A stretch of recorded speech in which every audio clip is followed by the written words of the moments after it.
સારું ખાનું બી બધું મસ્ત ફૂટું. ના કશું રેમ્બો વાળા તો લાઈન કલાક ઉભા રહ્યા હતા અમે. હા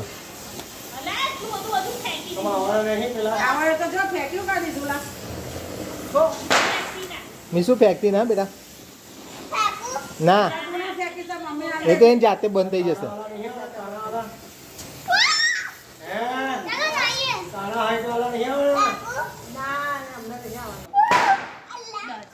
બસ પકડીને ઉભો રહે.